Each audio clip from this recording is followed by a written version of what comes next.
So now that you've been given a quick overview of the Java Executor Service interface, let's talk about some of the other related interfaces that work with that interface in order to perform the services that are provided by the Executor Service interface. And we'll see there's a number of those other interfaces. There's something called Future, something known as Callable, and something known as Runnable. And you're probably familiar with Runnable by now, I hope, but Callable and Future may be a little bit less familiar to you. So let's talk about these other interfaces. They're primarily there in order to help the Executor Service manage the life cycle of tasks. Remember, we talked about task life cycles in the previous lesson, where you can be in different life cycle phases or states, such as created, submitted, running or started, and then finished or completed. There are two primary interfaces that are used to define tasks in the Java Executor Service. The first one is one we've seen before in the context of Java threads, and that's the Runnable interface. And this is used to define a one-way task that doesn't explicitly return a result through any return value on its one and only hook method called run. And Runnable is a functional interface because, of course, it only defines a single abstract method.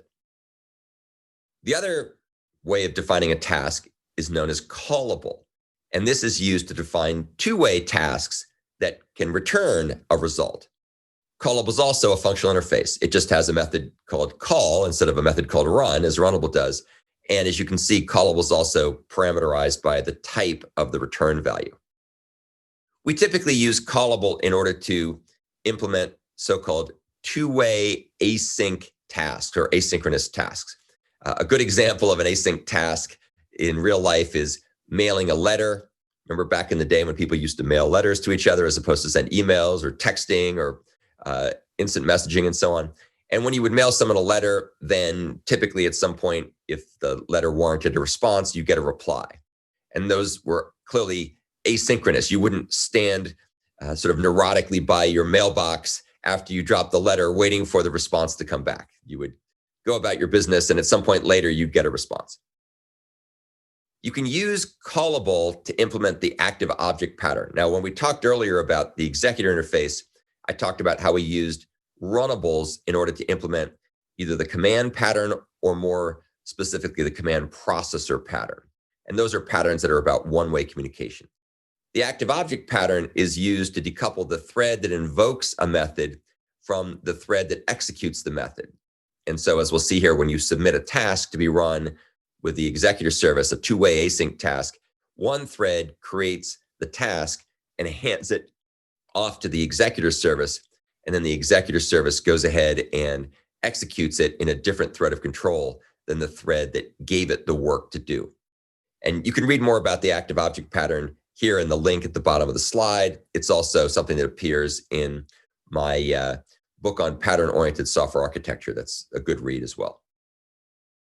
Now, the other interface that's important is the Future interface. And the Executor Service uses the Future interface to represent and control the life cycle of a task. And so we're going to talk more in just a minute about what that life cycle entails. But the Future interface, as you can see, defines about half dozen methods, and they do various things to control that life cycle. Before we talk about what the interface methods do in a future, however, let's briefly explain what a future is. So a future is actually an implementation of something called the future pattern, surprise, surprise, and it defines a proxy to represent and control the result of an asynchronous computation. So we have asynchronous computations. These are computations that can be submitted and then you can run concurrently in the background, and then a future can be used to obtain the results when they're ready. So typically what happens is client will submit a task to run in the background. That's the first part, when you create a task and submit it. And then at some point, it's selected to be run. And all that takes place in a background thread. So it runs concurrently and asynchronously with respect to the caller. And what you get back when you submit a task to the Executor Service, you as the caller thread get back a future. And that future then can be used to obtain the results of the computation after it completes. There's a good example of this in everyday life. If you go to restaurants, restaurants that are designed for kind of reasonably fast food, but often want to cook to order. So a good example would be going to a Wendy's restaurant. When you go to Wendy's, that's a fast food restaurant you may or may not have been to before, where they cook all the meals to order. And unlike other restaurants like, say, McDonald's, at least the old school McDonald's, where they would pre-cook all the food and they'd have a pre-cooked Big Mac and pre-cooked fries and pre-poured drinks, and those would just sit in basically a cache right behind the cash register. Two different uses of the word cache there, by the way. And the cache would be, sort of a heat lamp, heated place that you would store your hamburgers or store your French fries and so on. And in that kind of a world, when you would order, the clerk would go ahead and just take your money, turn around, grab the food out of the cache and hand it right back to you. So those transactions were inherently synchronous. In contrast with the Wendy's cook to order model, that's what made them different from McDonald's back in the day. What they would do is they would give you back either a piece of paper with a number on it or what's called a table tent number, which is just a piece of plastic that looks like a little tent with a number on it. And once you got that number, then you would pay and go off and do something else. And basically the idea here was that way they could cook your food asynchronously without you standing in line waiting for your food, thereby being able to get more people through the line and, of course, more people paying for the food, which is the real goal, to optimize throughput. And while you were waiting for your food, you'd have your little table tent number and you would go off to your table and you could read a newspaper, or you could text your friends, or you could talk on the phone, or you could talk to your friends, whatever you need to do. And then when your food is ready, then you can have that food either brought back to your table, which is the callback model, or you would go back up to the pickup window. They would say, order number 12 is now ready for pickup. And you would walk back to the window and show them your plastic table tent number or your piece of paper, and they would give you your food order. And that piece of paper or that table tent number is essentially a future because it allows you to redeem it. It's a proxy for your actual order when it's ready. So that's essentially what a future is if you think about a human known use.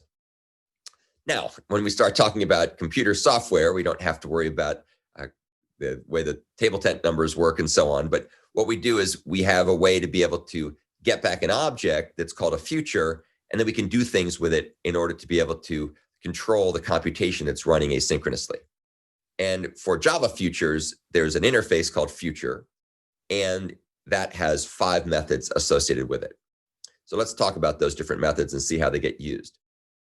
So there's a couple of methods that can be used to retrieve the result of a two-way task when the asynchronous computation has finished. And both of these methods are called get. And the first get method takes no parameters, as you can see, and it'll just block indefinitely waiting to get the result back. The second method is timed. So the second method can take a timeout, which could be 0, which means just poll and check to see if there's any results right away. If not, return null. Otherwise, you can wait up to a certain amount of time using a certain time unit, such as seconds or milliseconds or microseconds or whatnot. So that's how you can get the result. You can also ask the future and say, has this computation finished? Is it done? And that'll return true if it is in fact finished. If it is not finished yet, it'll return false. You can also check to see whether the future has been canceled, the asynchronous computation has been canceled, and you can also cancel it. So typically what you do is you could just cancel, but normally what you do is you first check to see if it's finished, it's done, check to see if it's already been canceled, and if it's not done and it hasn't been canceled, then you can go ahead and cancel it if you don't want to wait for its result anymore. So imagine this isn't quite fitting with the fast food restaurant, although I suppose you could do it this way. Let's say they take a really long time to cook your food. You could eventually say, okay, that's it, I'm leaving, I've got to go, cancel my order.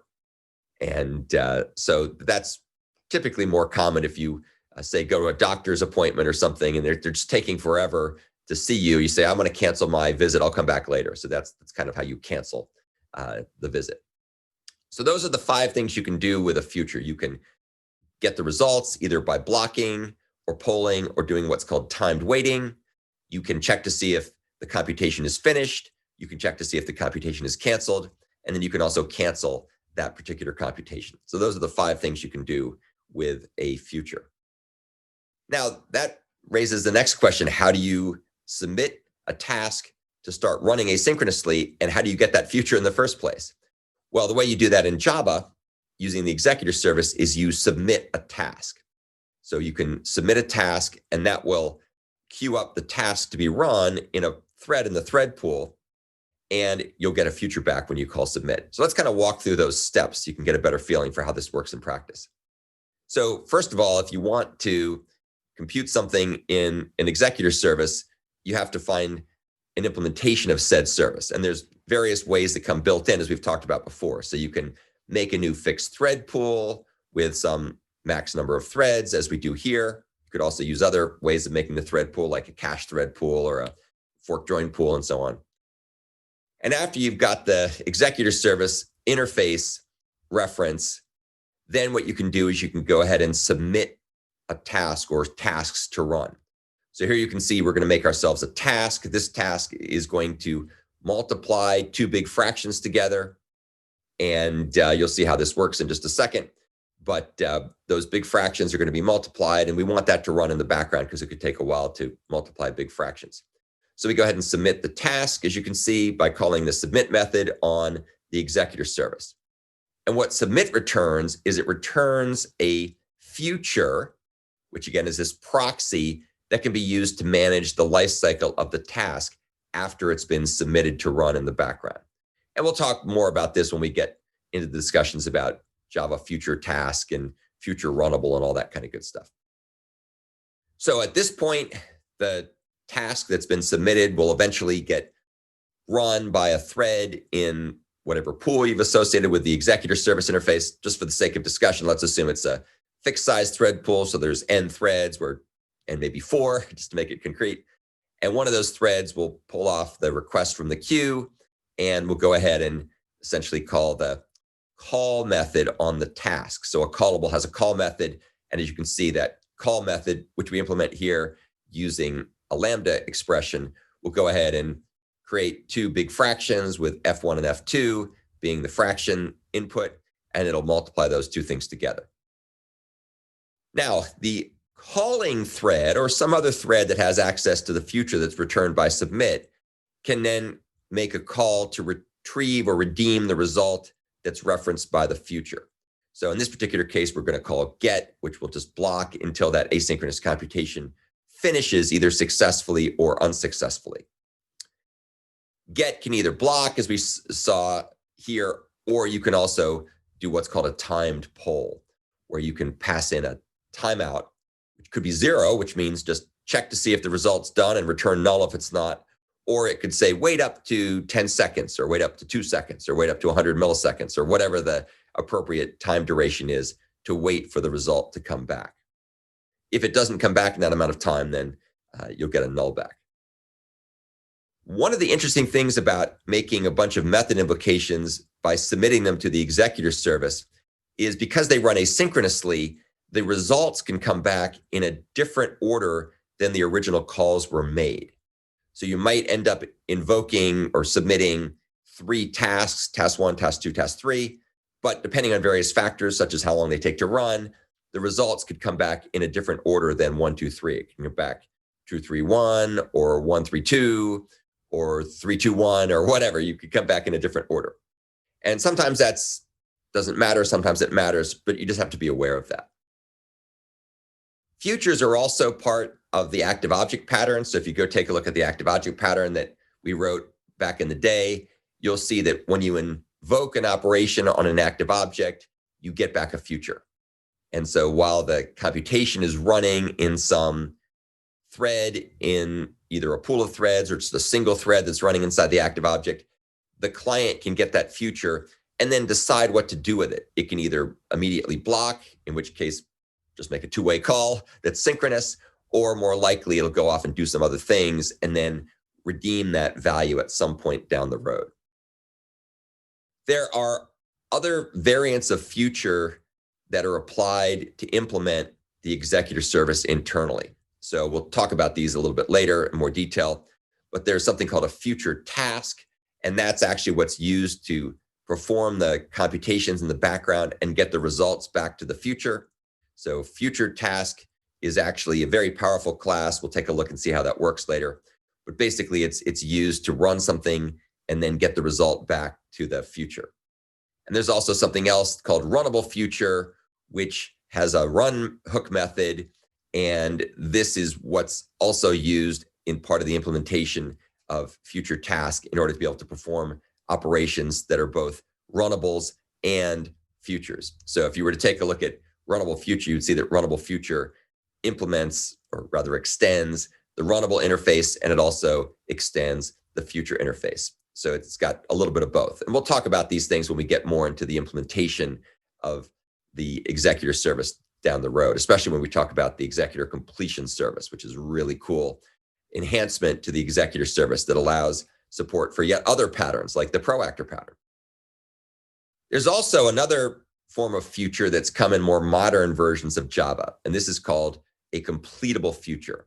And completable future is a much, much more powerful implementation of the Java future interface that supports dependent actions that are triggered upon the completion of asynchronous operations. And it's unfortunately beyond the scope of this class to really explain in full-blown glory and full-blown detail all the different aspects of a completable future. But I cover that in one of my other classes. My sibling class to this one, the CS253 class, covers the completable future interface. And so it's really, really cool. It's a very powerful framework. Completable future, sadly, isn't integrated with the Java executor framework. So we aren't going to spend much time on it now, but be aware that we do cover it in my other course. And if you want to get a preview of this, take a look at my digital learning link at my website at Vanderbilt. And there's gobs and gobs of videos talking about completable future. It's one of the more interesting and powerful frameworks that's part of modern Java. Executor service and that interface also forms the basis for other classes, or rather subclasses, in the Java executor service framework. And so you can see here, for example, if you look at the inheritance hierarchy, we have executor, which is the root of all these different interfaces with that single execute method. We have executor services, which is what we just talked about. Then we have the abstract executor service, which is a class that defines some implementations of common methods for reuse. And then we've got something called the fork join pool. We've got this thing called the thread pool executor. We've got a scheduled thread pool executor, which essentially continue to extend and refine the abstract executor service. We're going to focus in this course on thread pool executor. We're going to focus on scheduled thread pool executor, and we'll also talk about fork join pool. So by the time we're done, you'll learn about what all these different subclasses do that implement the executor service interface and then go above and beyond the methods that it defines to do other more powerful things. So that's the end of the overview of the related interfaces in Java executor service. And you will actually have to know about things like callables and futures and so on in order to be able to do the upcoming programming assignment.